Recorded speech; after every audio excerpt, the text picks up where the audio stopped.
జై శ్రీమన్నారాయణ. జ్ఞానానందమయం దేవం నిర్మలా స్ఫటికాకృతిం ఆధారం సర్వ విద్యానాం హయగ్రీవ ఉపాస్మహే. బుద్ధిర్బలం యశోధైర్యం నిర్భయత్వామరోగత అజాఢ్యం వాక్పటత్వం చ హనుమతు స్మరణాద్ భవేత్. చక్షుషే జగతాం కర్మ సాక్షినే తేజసాం నిదే మూర్తిత్రయ స్వరూపాయ మార్తండాయ నమో నమః. సర్వ జగమ్ములకు చక్షు వంటి వాడును, సర్వకర్మలకు సాక్షియును, తేజస్సులకు నిధియును, మూర్తిత్రయ స్వరూపుడు అగు మార్తాండునికి అనగా సూర్యభగవానికి నమస్కారం.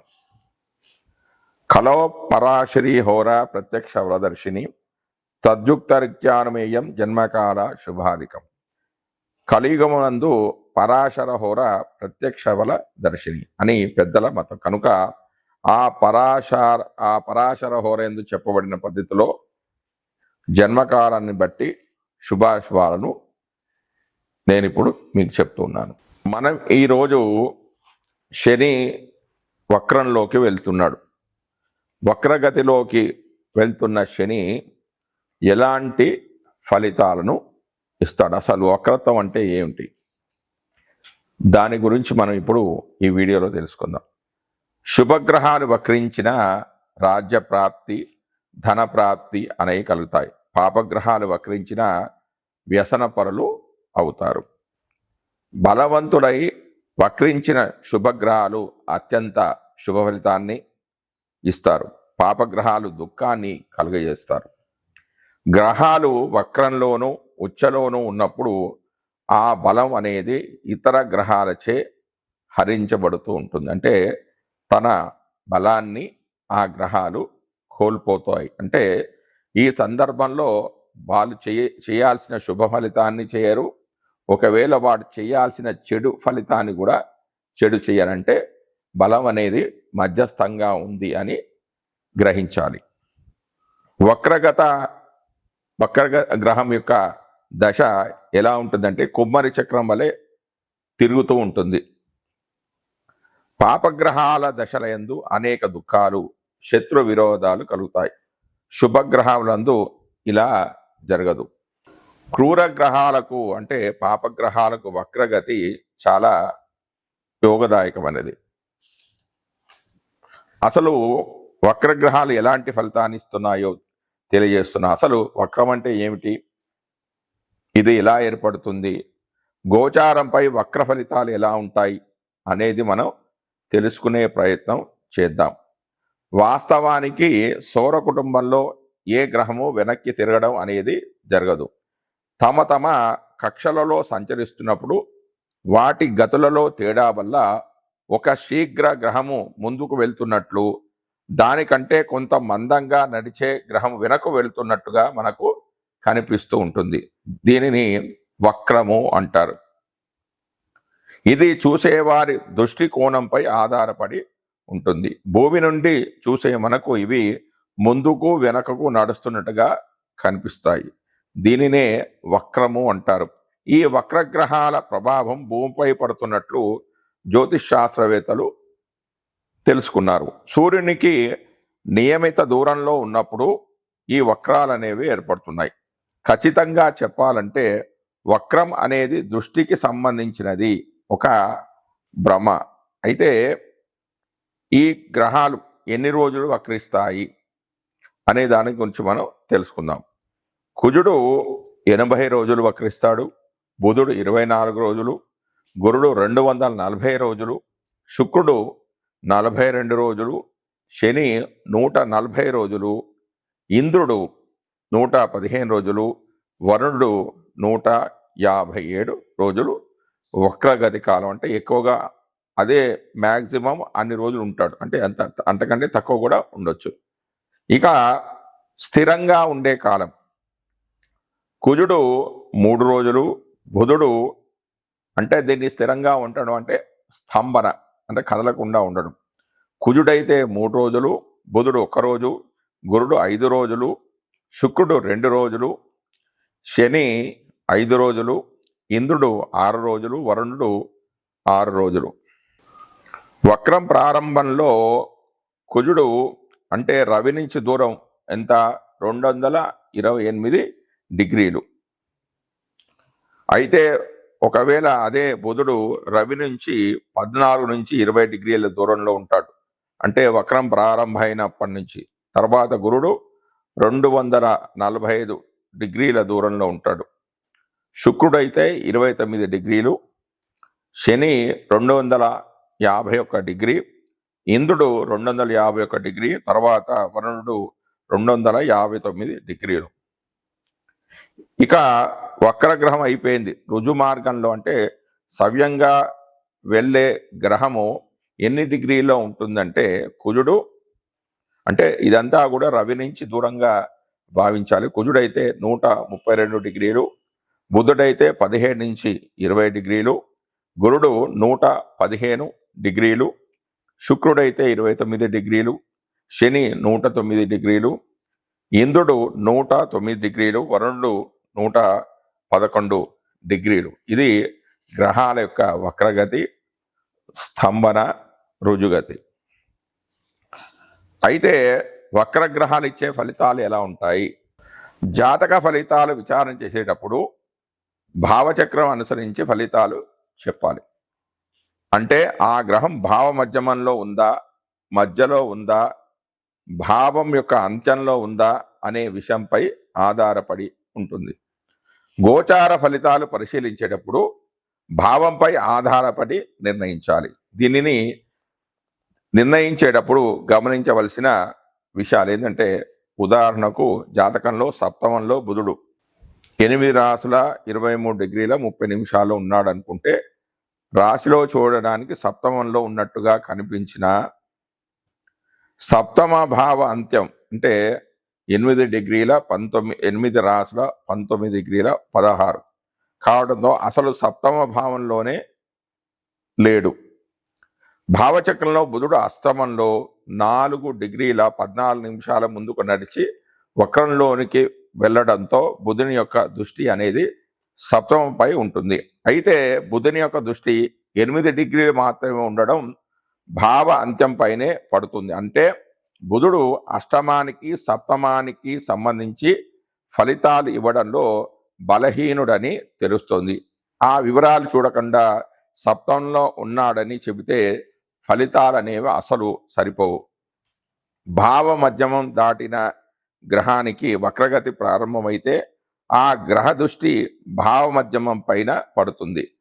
దీని ఫలితాలు ఆ గ్రహ స్వభావం అనుసరించి బలంగా ఉంటాయి. భావారోహ గ్రహం వక్రగతిలో ఉంటే ఆ గ్రహ దృష్టి వెనక్కి ప్రసరించి భావ ప్రారంభంపై పడతాయి.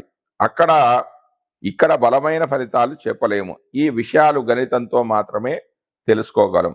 వక్రగ్రహాలు ఇచ్చే ఫలితాలపై సమగ్ర సమాచారం అనేది లేదు. ఉన్న వివరాలను అనుసరించి ఫలితాలను పరిశీలిస్తే రవిచంద్రులకు వక్రత్వం అనేది ఉండదు. ఎప్పుడు కూడా సవ్యంగానే ముందుకే వెళ్తుంటారు.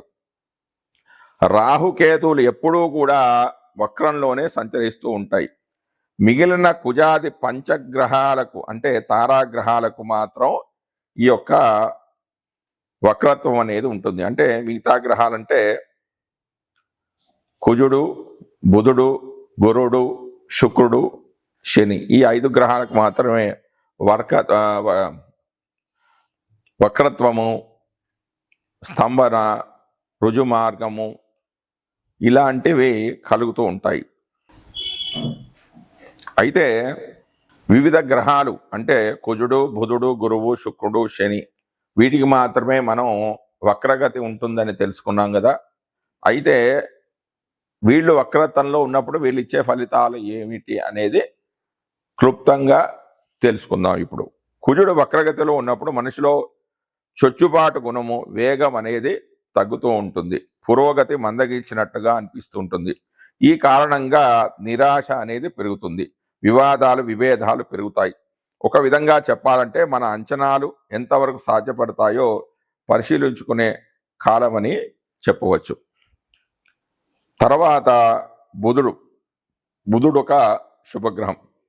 జ్ఞానము, సాంకేతికత, సమాచారం వంటి విషయాలకు కారకునిగా బుధుడు వక్రగతిలో ఉన్నప్పుడు సమాచారం ఇచ్చి పుచ్చుకోవడంలో ఆటంకాలు ఏర్పడడంతో ఈ విషయాలను తప్పుగా అర్థం చేసుకోవడం అనేది జరుగుతూ ఉంటుంది.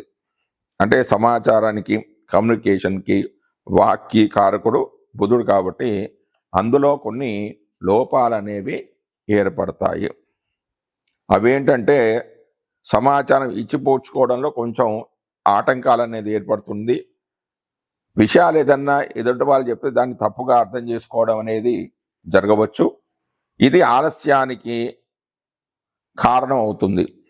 సాంకేతికతకు ఇదే పరిస్థితి ఏర్పడినా ఈ సవాళ్ళను ఎదుర్కొని సరైన పరిష్కారం కనుక్కునే అవకాశం అనేది కలుగుతుంది. అంటే ఈ విషయంలో కొంచెం ఆలోచించుకొని సరైన నిర్ణయాలు తీసుకునే అవకాశం ఉంటుంది ఎప్పుడు బుధుడు వక్రగతిలో ఉన్నప్పుడు.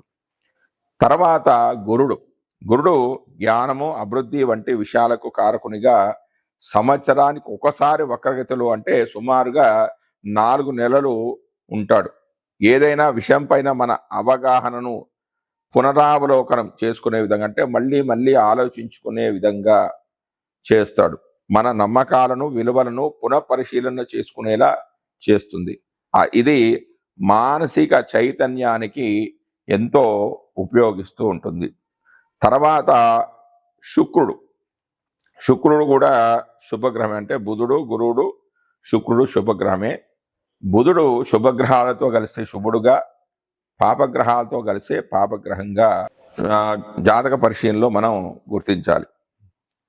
శుక్రుడు ప్రేమ, అందము, సామరస్యము సూచించే గ్రహంగా శుక్రుడు వక్రస్థితిలో ఉన్నప్పుడు సంబంధాలు, ప్రేమ వ్యవహారాలు అంటే ఇంటా బయట కూడా గణనీయమైన మార్పులకు లోనవుతూ ఉంటాయి. వ్యక్తులను మరింత లోతుగా అంచనా వేసే సమయం. అంటే నేను ప్రేమించిన వ్యక్తి సరైన వాడా కాదా, ఇతన్ని వివాహం చేసుకుంటే జీవితం బాగుంటుందా బాగుండదా అనే ఒక ఆలోచన. అంటే తిరిగి ఆలోచిస్తూ ఉంటారు. చాలా కాలంగా పరిష్కారం కాని వ్యవహారాలు ఒక కొలిక్కి రావడమే కాకుండా వాటికి పరిష్కారాలు కూడా లభిస్తాయి. అంటే గుడ్డిగా నమ్మకుండా మళ్ళీ ఆలోచించి చెడు నిర్ణయాలు తీసుకోకుండా సరైన మార్గాన్ని నడిచే విధంగా శుక్రుడు ఆలోచింపజేస్తాడు. అంటే శుక్రుడు వక్రంలో ఉన్న వాళ్ళకి, అంటే గోచారంలో కూడా వక్రంలో ఉన్న వాళ్ళకి ఇలాంటి ఫలితాలు అనేవి వస్తాయి. ఇక శని క్రమశిక్షణ, బాధ్యతలను సూచించే గ్రహంగా శని సంవత్సరానికి ఒకసారి వక్రగతిలో సుమారుగా 4 నెలల కాలం ఉంటాడు. ఈ సమయంలో మన అంచనాలను తిరిగి సమీక్షించుకోవాల్సి ఉంటుంది. కట్టుబాట్లు, బాధ్యతలు వంటి దీర్ఘకాలిక లక్ష్యాలు ఆందోళన కలిగించిన వాటికి పరిష్కారాలు చూపించడంతో పాటు మానసిక పరిపక్వతకు సవాలుగా నిలిపి సమస్యలు అధిగమించడానికి ప్రోత్సాహాన్ని ఇస్తుంది. జై శ్రీమన్నారాయణ. మనం ఇప్పుడు ఈ వీడియోలో శని వక్రగతిలోకి వెళ్తూ ఉన్నాడు. శని పాపగ్రహం. శని ఇప్పుడు ఎక్కడ ఉన్నాడో మీనరాశిలో ఉన్నాడంటే సమక్షేత్రంలో ఉన్నాడు. సమక్షేత్రం అంటే గురువు శనిలు ఒకరికొకరు సములు, మిత్రులు కాదు, అటు శత్రువులు కాదు, అంటే సమానత్వం అనేది ఉంటుంది. ఎవరి జాతకంలోనైనా గురు శనులు కలిసి ఉంటే వారికి జీవితాంతం వరకు దేనికి కూడా లోటు ఉండదు, మంచి అభివృద్ధి ఉంటుంది. అంటే దీన్ని ధర్మ కర్మాధిపతి యోగము అని అంటారు. అంటే శని కర్మకారకుడు, గురుడు జీవకారకుడు. అంటే వాళ్ళకి సమయానికి అనుకూలంగా అన్నీ చకాచక అవే జరిగిపోతూ ఉంటాయి. ఇక ప్రస్తుతం మన టాపిక్లో చూసినట్లయితే మనం ఇప్పుడు వీడియోలో శని భగవానుడు వక్రగతి చెందినప్పుడు మేషాది 12 రాశుల వారికి ఫలితాలు ఏ విధంగా ఉంటాయి అనే దాని గురించి మనం ఇప్పుడు చర్చించుకుంటున్నాం. మనం ఇప్పుడు ఈ వీడియోలో మకర రాశి వారికి శని వక్రగతిలో సంచరిస్తున్నప్పుడు ఫలితాలు ఈ విధంగా ఉంటాయి. అంటే వీరికి శని భగవానుడు 3వ స్థానంలో సంచరిస్తున్నాడు. పాపగ్రహాలైన రవి, కుజ, శని, రాహు, కేతువులు 3వ స్థానంలో సంచారం వల్ల శుభ ఫలితాలే కలుగుతాయి. కానీ శని వక్రగతిలో సంచరించడం వల్ల తాను ఇవ్వవలసిన శుభ ఫలితాలను కొంతమేర తగ్గుతూ ఉంటాయి. అంటే ఇతర గ్రహాల యొక్క ప్రభావం వల్ల ఆ యొక్క ఫలితాలలో కొంచెం ఆటంకాలు అనేవి ఏర్పడతాయి. అసలు తృతీయ భావంలో ఏమేమి ఉన్నాయి అని ఆలోచిస్తే ధైర్యం, సోదర, యుద్ధ, కర్ణ, చరణాద్వక్షేత్ర, చిత్రాభ్రమ, సామర్థ్యం, సురసద్మత్పాపకరణం, స్వప్నో భటో విక్రమ, స్వీయో బంధు జనసుహు చలన, కంఠా దుష్ట భోజ్యాధికం, శక్తిర్ధయా విభాగ భూషణ గుణ, విద్యా వినోదో బలం, లాభోద్యేహ సముద్య సత్కుల భవ, భృత్యచ్చ పిత్రస్థలం, దాసీ భృత్య సుయినైన యాత్ర, ఉరుకార్యం, స్వీయ ధర్మ స్థితత్. అంటే ధైర్యం, కనిష్ట సోదర సోదరీలు, యుద్ధం, చెవులు, పాదాలు, మార్గం, ప్రదేశం, చిత్త చాంచల్యము, సామర్థ్యము, పూజాగది, తాపం కలిగించడం, కలలు, భటులు, పరాక్రమం అంటే జన యొక్క సహకారం, దగ్గరి బంధువులు, స్నేహితులు, ప్రయాణం, కంఠం, చెడు పదార్థాలు భుజించడం, శక్తి, ఆస్తి విభజన, ఆభరణాలు, గుణం, విద్యా వినోదాలు, శారీరక బలము, లాభం, శరీర పుష్టి, మంచి కులంలో జన్మ, సేవకులు, తండ్రికి సంబంధించిన ప్రదేశము, దాసీ జనం, మంచిది అయిన చిన్న వాహనం, దగ్గర ప్రయాణాలు, కార్యసంధానము, స్వధర్మము అనే వాటిని తృతీయ భావంలో పరిశీలించాలి. తృతీయ భావంలో పాపగ్రహమైన శని సంచారం వల్ల అంటే రుజుమార్గంలో సంచరించడం వల్ల శుభ ఫలితాలు కలుగుతాయి. ఇదంటే జనాల యొక్క సహాయ సహకారాలు లభిస్తాయి. ధైర్యంగా అనుకున్న పనులు సాధిస్తారు, దగ్గరి ప్రయాణాలు చేస్తారు, స్నేహితుల యొక్క సహకారం అనేది లభిస్తుంది, విద్యలో అభివృద్ధిని సాధిస్తారు, విందు వినోద కార్యక్రమాల్లో పాల్గొంటారు, శారీరక బలం కూడా పెరుగుతుంది. కానీ ఇవన్నీ కూడా ఎప్పుడు సంభవిస్తాయంటే శని భగవానుడు రుజుమార్గంలో సంచరిస్తున్నప్పుడు. అయితే వక్రగతిలో శని సంచారం వల్ల వీటిలో కొన్ని ఫలితాలు అనేవి చాలా తక్కువగా ఉంటాయి. ఈ సందర్భంలో వీటి గురించి ఆలోచించాలంటే వక్రగ్రహం తోడబుట్టిన వారికి సంబంధించిన విషయాలపై దృష్టి పెడతారంటే ఇలా ఉన్నప్పుడు వారితో మంచిగా మాట్లాడుతూ ఉండాలి. వాటికి సంబంధించిన విషయాల్లో వారితో ఎప్పుడూ కలుస్తూ రాకపోకలు జరుపుతూ వాళ్ళ విషయంలో వాళ్ళ క్షేమ సమాచారాల విషయంలో ఆలోచిస్తూ ఉండాలి. అలాగే దగ్గరి ప్రయాణాలు, సమాచారం ఇచ్చిపుచ్చుకోవడం వంటి విషయాలపై దృష్టి పెడుతూ ఉండాలి. ఒకవేళ బుధుడు ఇక్కడ వక్రంలో వెళితే సాంకేతిక పరికరాలకు ముఖ్యంగా కంప్యూటర్లు సమస్యలు ఏర్పడతాయి అని కూడా పాశ్చాత్య గోచారంలో అంటే వెస్టర్న్ ఆస్ట్రాలజీలో వీటి గురించి చెప్పడం అనేది జరుగుతుంది. అంటే ప్రయాణాల విషయంలో ఇబ్బందులు కలుగుతాయి కాబట్టి వాటి విషయంలో కొంచెం ఆలోచిస్తారు. సహకారం అనేది కొంచెం మేర జనాల నుంచి సహకారం అనేది కొంచెం తక్కువగా లభిస్తూ ఉంటుంది. కార్యసంధానం అంటే అనుకున్న పనులు అనేవి కొంచెం ఆలస్యంగా జరుగుతాయి. అంటే తమ అనుకున్న టార్గెట్ అంటే ఈ సమయంలో ఈ టైంలో ఒక పని కావాలి అని ఏదైనా టార్గెట్స్ పెట్టుకున్నా కూడా అది కాకపోవచ్చు, అంటే ఇంకొంచెం లేట్ కావచ్చు. కాబట్టి దీనివల్ల చిత్తచాంచల్యం అనేది ఏర్పడుతుందంటే కొంచెం కోపం రావడము, మానసికంగా కొంచెం కుంగిపోవడం లాంటివి కూడా కొంచెం జరుగుతూ ఉంటాయి. జై శ్రీమన్నారాయణ. ఇప్పుడు నేను చెప్పబోయేది శాంతి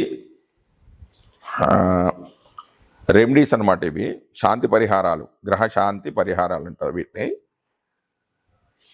శని దోషహారిగా ఉన్నప్పుడు వాళ్ళ ఉద్యోగంలోనూ వ్యాపారంలో కూడా అనేక ఇబ్బందులు ఉన్నప్పుడు శని వల్ల ఇబ్బందులు ఎదుర్కొన్నప్పుడు చేసుకోవాల్సిన పరిహార మార్గాలు ఏంటంటే, శని దోష పరిహారానికై ఆంజనేయ స్వామి ఆలయాన్ని సందర్శించండి, లేకపోతే శివాలయానికి సందర్శించండి.